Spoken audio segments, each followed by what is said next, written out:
National News Studio, Sri Lanka.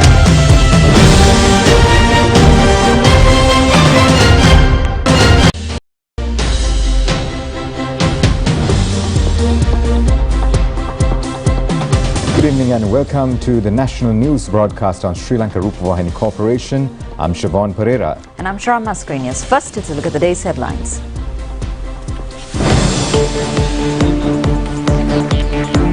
Railway strike called off. All-party conference will be held on the 26th. New plan to attract 5 million tourists to Sri Lanka annually. Limitations imposed on outward remittances of foreign exchange eased. A person drowns every 8 hours in the country. The government has focused attention to establish a University of Agriculture and Plantation Research. A roof of a pavilion collapsed in China, killing 11 persons.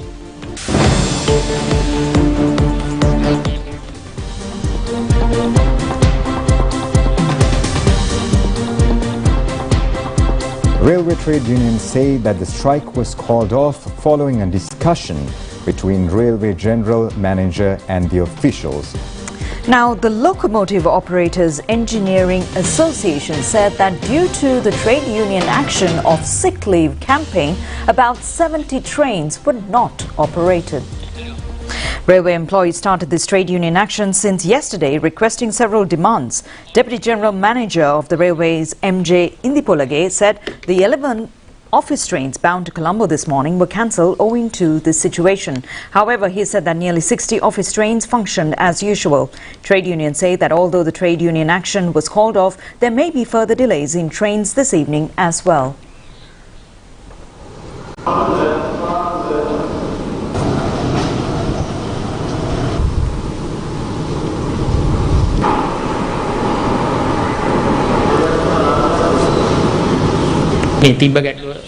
Secretary to the Locomotive Operators Engineering Association, SRCM Senanaika, said the top officials listen to problems of the trade unions. These problems are long-term problems and takes time to solve them.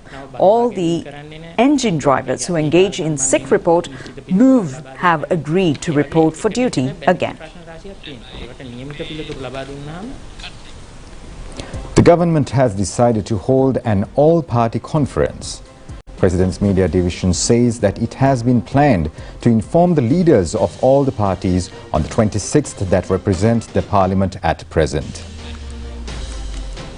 The all-party conference will be held at the Presidential Secretariat under the patronage of President Ranil Wickremesinghe.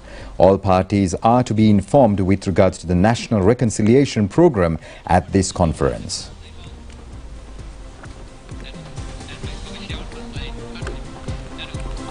President Ranil Wickremesinghe announced that the government will be unveiling a new tourist plan called the Visit Sri Lanka that will be released in the upcoming months.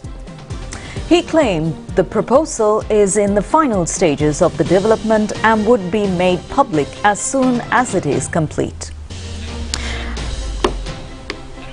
President Wickremesinghe said that while emphasizing the industry as a significant economic driver, that the government aims to bring in 5 million tourists, of whom 2.5 million will be high-end visitors. The president also said that Sri Lanka can host up to 10 million tourists, of whom most will be tourists from Asian and the Indian Ocean region.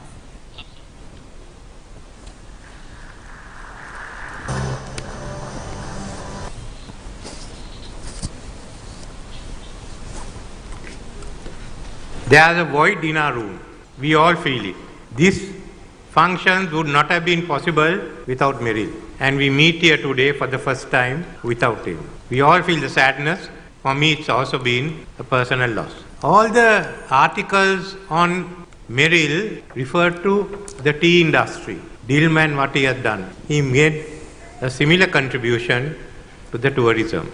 Our tourist industry, our hotels would not have been the same without him. I remember the beginning. It was when I was Prime Minister in 2002. Merrill was one of those with a small circle. I used to consult on economic matters. That was the time Adrian Zega had come. He was about to start Amangalla and looking at Amanvella. And he was talking about tourism, how we could expand tourism. And there was a Jeffrey Dobbs who came along talking of boutique hotels. And this concept of boutique hotels came on, talking how we could turn the planters' bungalows into boutique hotels. But before and Merrill used to follow it, though he was not in the industry. And then I lost the election, I didn't think we could see boutique hotels again. And one day Merrill came down and said, look, I am starting tea trails. And invite me to one of the first boutique hotel. And he established such a standard that we can all be proud of. The hospitality school that he has started in Calcutta. One that is non-debt incurring, which is tourism. You can earn this money. So the question is, how much can we earn from tourism? From that which dropped last year, what it will be this December and next year. And we want to go ahead. Then 2.5 million tourists are not enough. We are now aiming for 5 million, of which 2.5 should be high-end tourists. Indian estimates are that Sri Lanka can take up to 10 million tourists, most of them from Asia and the Indian Ocean region. So there will be a change, but we have to ensure that we go upmarket. Now if you look at 5 million tourists or 10 million tourists, there has to be different types of tourism. And one that we can do well is culinary tourism. Culinary tourism we can do quite well, and that's what we should focus on. Nevertheless, we should go in for food, and if you are having culinary tourism, remember bulk are going to come from Asia. So there has to be fusion, food from different parts of Asia, not only Europe. That's what we should focus on. Therefore, I think we must now train more and more personnel in the hospitality field, especially that culinary tourism. So let's get ready for it. I've been talking with some of my planners and others, and we feel, firstly, we have got to upgrade our hotel school, and it must become a genuine hotel school. But more than that, together with the private sector, the travel industry, the hotel industry, government is prepared to start a culinary school just for that, for large number. We'll be announcing a new tourism plan. It's called Visit Sri Lanka, which will most probably be released in August or September. We are giving the final touches, but we are ready to go along. President Wickremesinghe made this statement while attending the award ceremony of a gala dinner of the Bocuse d'Or 2023, a competition held at Colombo yesterday. This has been organised to identify skills of local chefs, and the President distributed certificates and awards to the winners. Professor Maitri Wickremesinghe, Chief of the Presidential Staff Sagala Ratnayaka, French Ambassador in Sri Lanka Jean-Francois, Chairman of the Bocuse d'Or Sri Lanka Rohan Fernandopulle and several others were present at this occasion. Limitations imposed on outward remittances of foreign exchange have been relaxed. The aim of this decision is to facilitate the international transactions considering the present situation of the foreign exchange market. The central bank issuing a press release says that the Minister of Finance has issued orders under Section 22 of the Foreign Exchange Act with the recommendation of the Monetary Board of the Central Bank of Sri Lanka and the approval of the Cabinet of Ministers. The aim of the decision is to assist and maintain the financial system stability by minimizing the pressure on the exchange rate and preserving the foreign currency reserve position of the country. Accordingly, the first-time claim of migration allowance has been increased from $30,000 up to a maximum of $50,000. The subsequent claim after the initial claim of migration allowance, which is now $10,000, has been increased up to $20,000. The repatriation of currency income or accumulated current income of immigrants have been increased without a limit. Overseas investments through outward investment accounts by eligible resident investors have been increased up to a maximum of $30,000. Outward remittances on capital transactions via business foreign currency accounts has been increased from $20,000 to $100,000 for the purpose of expanding their business. Several more restrictions have also been relaxed for outward remittances by companies incorporated in Sri Lanka. Further information on the above can be accessed by the Gazette notification number 2338/40 or the department website www.dfe.lk. Minister Ali Sabri says that significant progress has been made in the economic recovery and stabilization process of the country.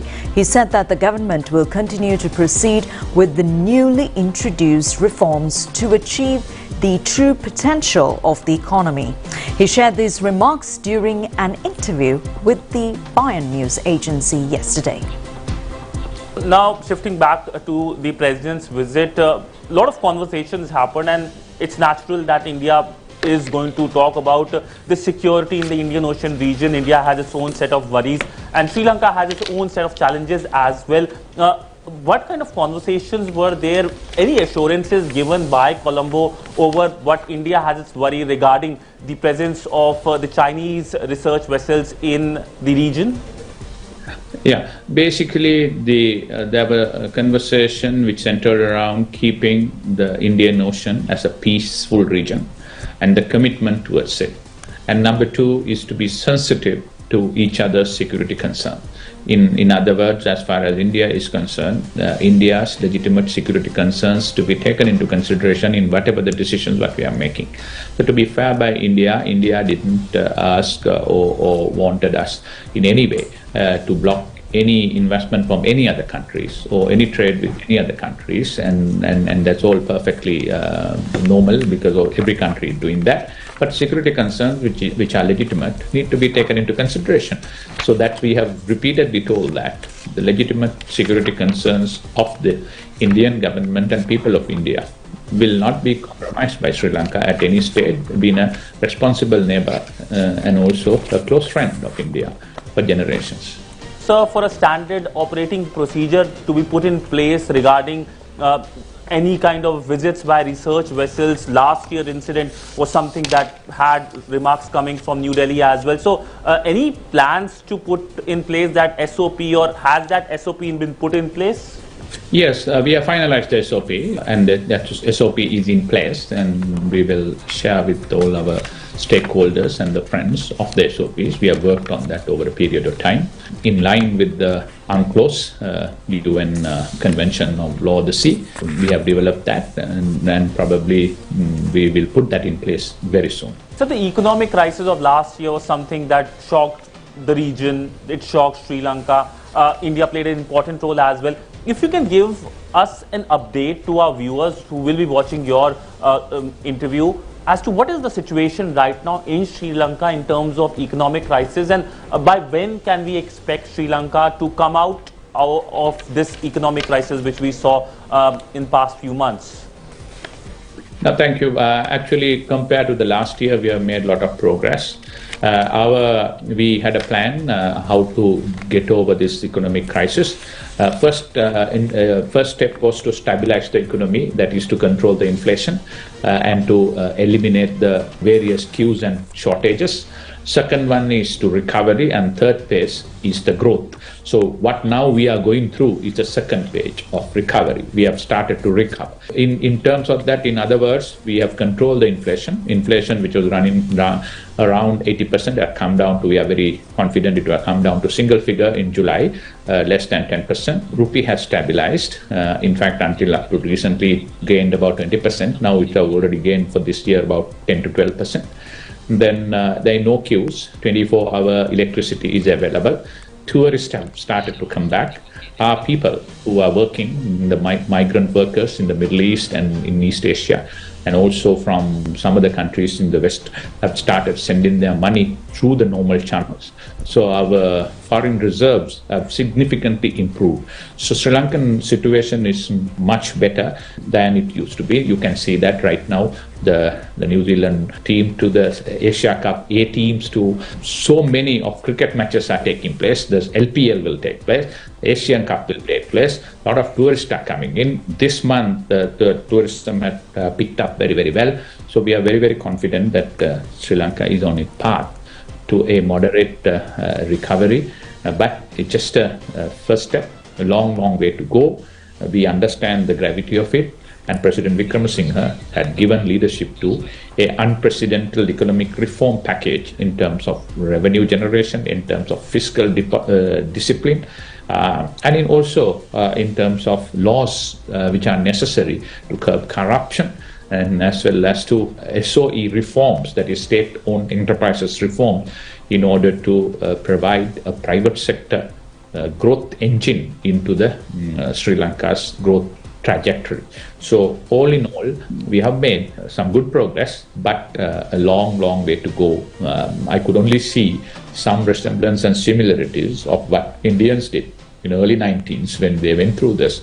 They started a reform program. They zealously guarded that. Across the government and party lines, they continued with the same policies as far as the economy is concerned, and we are reaping the benefits now. So we can only learn lessons from that and hope that we will continue to proceed with these reforms in order to achieve the true potential of the Sri Lankan economy. The Health Ministry says that 800 to 1,000 people die of drowning annually in the island. Majority of them are adults between 21 to 30 years. These facts were revealed at a press briefing held in the Government Information Department today. This has been organized in line with the International Day of Prevention of Drowning, which falls tomorrow. According to reports, nearly 200,000 people die of drowning yearly throughout the world. Majority of cases are reported from developing countries. 10,000 to 12,000 persons annually die due to accidents in Sri Lanka. 10 to 12% of these cases are due to drowning. 3 persons die daily in Sri Lanka due to drowning. Head of the Accident Prevention and Management Unit of the Health Ministry, Consultant Dr. Samitha Siritunga, said that not only deaths but also severe mental problems occur by drowning. Even if a person is rescued after drowning, lack of oxygen in the brain for a long period will cause mental disorders and many other problems. The Department of Agriculture has earned a recorded income of 1.6 billion rupees by selling seeds and other planting materials last year. The Department of Agriculture has taken measures to increase the seed production locally. There is big demand among farmers for locally produced seeds. The ministry has taken steps to provide 1.5 million sets of seeds for home gardens and various institutions. Through this move, the ministry has been able to reduce the amount of vegetable seeds imported to Sri Lanka. In addition, the ministry has also provided 2.5 million sets of seeds for home gardens for the government institution. Officials of the Health Ministry said that 80% of the medicine imported from India, even before the Indian credit line is received. They revealed these facts, expressing their views at the Advisory Committee of Health Affairs. The Health Advisory Committee met recently in the Parliament under the patronage of Minister Keheliya Rambukvella. In response to a question raised by parliamentarian Sanjeev Edrimanna, the health officials said that the Health Ministry has been importing drugs from India for a long time. If the drugs and medicine were not imported under the Indian credit line, there would be more deaths reported in the country due to non-availability of medicine. Viewing his ideas, Minister Keheliya Rambukvella said 12 patients in the same ward had been administered the controversial injection at the time. The patient died of an allergy. The minister added about 167,000 patients have been given the injection during the year. On the other hand, the drug has been registered in October 2013. The minister noted that he rejects the term substandard medicine as there is no interpretation for such medicines. Parliamentarian Professor Tissa Vitarna questioned whether Professor Senaka Bibile's health policy is still effective. Then the health minister pointed out that Professor Senaka Bibile's policy is still followed in importing medicine. Parliamentarian Professor Tissa Vitarna said that under this policy, medicine are required for 1 year are to be imported at once. In addition, many problems pertaining to government hospitals and shortage of drugs and equipment were lengthily discussed at this committee meeting. A Chinese delegation paid a courtesy call on President Ranil Wickremesinghe at the Presidential Secretariat recently. During the meeting, the President Wickremesinghe presented Sri Lanka's ambitious development plans with a primary focus on enhancing connectivity with the rest of Asia. The Chinese delegation was led by a member of the CPC Central Committee Political Bureau and the Secretary of the CPC Chongqing Municipal Committee Yuan Zheng. Emphasizing the importance of the regional cooperation, the President outlined how these plans would foster economic growth and facilitate increased trade and investment opportunities.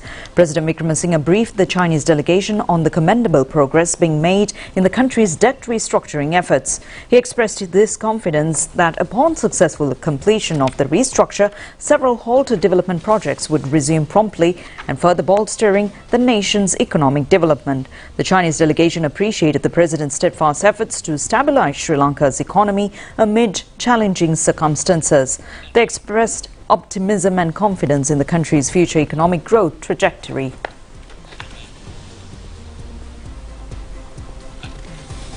General Secretary of the United National Party Palitharange Bandara says that a presidential election will be held at the beginning of next year. He stresses that the most important election at this juncture is the presidential election. Palitharange Bandara made this comment addressing the Varakapula electorate Balamandala meeting of the United National Party held yesterday.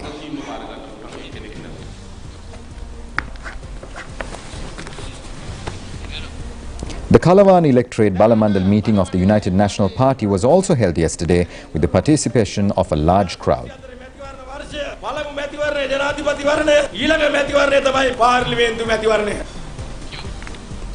A seminar organized by the National People's Power was held in Kegol recently.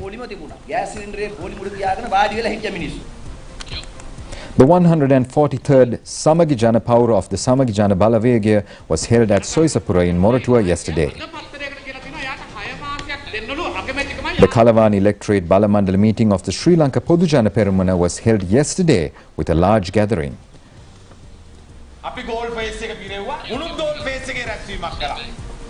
The Mawatagami electorate Balamandala meeting of the Sri Lanka Podujana Peramuna was also held yesterday. Minister Dr. Bandulu Gunawardena says that maintaining discipline of school students at high level is important to well-being of this country. He made this comment addressing a ceremony in Homagama today. The new principal of the Mahinda Rajapaksa Vidyalaya in Homagama, Sarath Bandhu Gunasekara, accepted duties as the principal today. A ceremony was held at the school to mark this occasion. Minister of Education Susi Premajayant was also present on this occasion. The minister said that it is important to remove the exam-centered education. The conventional job opportunities will be no more in another 20 years. Therefore, students should be given a new and innovative education to easily find out innovative jobs. Minister Dr. Bandulu Gunawardena said that it is the teacher who decides the future of the students. Violence is rampant in the present society. The current education system is also accountable for this situation. If violence and drugs are available in school premises, there will be no future for the country. The special access way constructed at the historic Sabaragamu Mahasaman Devalaya for the convenience of persons with disabilities was declared open yesterday under the patronage of President's Chief of Staff Sagala Ratnayaka. A sum of 7 million rupees has been spent for this project. Donators and International Lions Club have sponsored for this project. Engineering Corps of the Sri Lanka Army has contributed labour.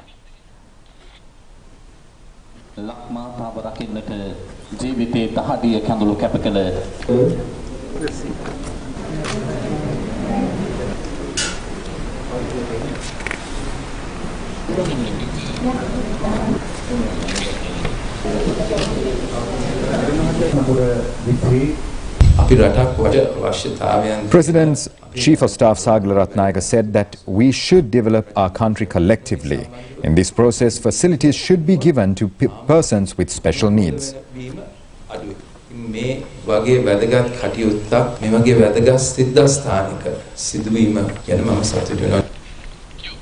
Chief Incumbent of Sripadasthane, Venerable Bengamue Dhamma Dinnathera Mahasanga Army Commander Lieutenant General Vikum Liyanage, Basnayaka Nilame of the Mahasaman Devalaya Migara Jayasundara and many others were present at this occasion. Minister Dr. Ramesh Patirana stated that action will be taken to establish an agriculture and plantation research university by merging all institutions connected to the plantation industry and agriculture sector as per President Ranil Wickremesinghe's concept. The fundamental draft bill related to this has already been prepared, as the minister noted, and it is intended to complete the basic work this year. He expressed these views today during a press conference themed Collective Path to a Stable Country held at the Presidential Media Centre. Minister Dr. Ramesh Patirana said that the President Ranil Wickremesinghe presented a new proposal to establish an agriculture and plantation research university in Sri Lanka by integrating all research institutes related to the plantation industry and agriculture. There are 7 institutions related to the plantation industry in this country. Agricultural institutions are also to be integrated into this. The basic draft related to this has been prepared by now. However, through the available resources of the country, children are able to get better educational opportunities. Also, efforts are being made to focus on upgrading the university standards. The Wickremarachi Hearing Care Institute has introduced Phonec Audio's Lumity hearing aid equipment. It was launched at a media briefing held recently. This was organized to enlighten the ENT surgeons of Sri Lanka regarding this hearing aid. The significant feature of this Swiss-made waterproof gadget is that it can even sense a minute sound.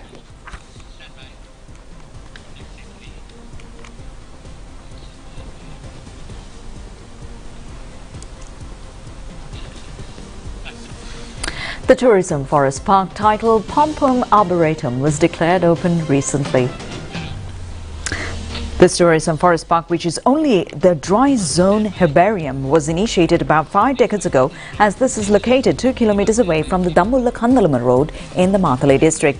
This is a place where tourists and the environmental scientists are able to carry out their researches on dry zonal fauna and flora. These facilities are available in the herbarium for the tourists to visit the area even at night. Natural footpaths in this forest are very clear and safe for visitors to travel along them without supports of the tour guides at daytime. However, it is open for such night tours from 7 p.m. to 10 p.m. with the support of a tour guide. There are 4 footpaths for visitors to walk through the jungle. These jungle tours have become popularized among nature lovers. This was opened for the researchers and the visitors by the Secretary to the Ministry of Environment, Anil Singha. Secretary to the Ministry of Education, additional secretaries and the top officials of the National Institute of Fundamental Studies were present at the opening ceremony. So is this. That's a look at local news. Foreign news is coming up next.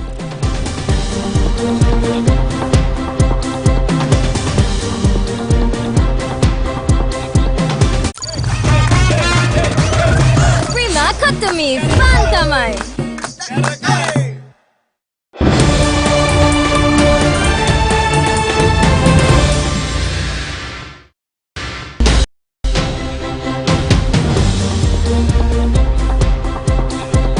Welcome back to the news. 11 people have died after a roof of a school gymnasium in southeast China collapsed while it was being used by a girls' volleyball team.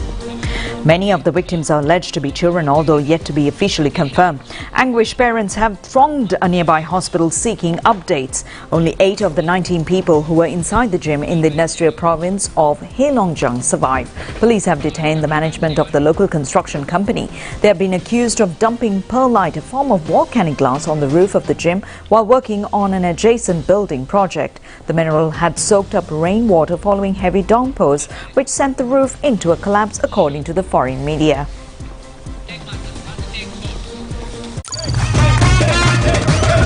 Prima Katami, Fantamay!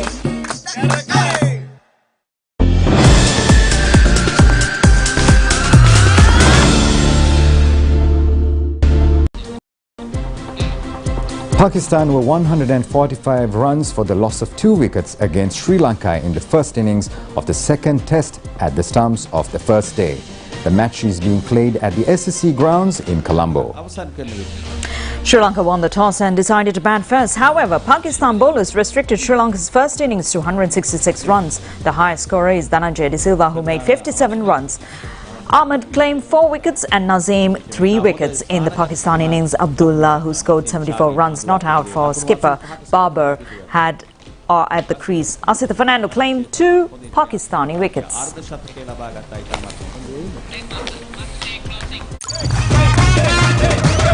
Prima Katami Fantamai.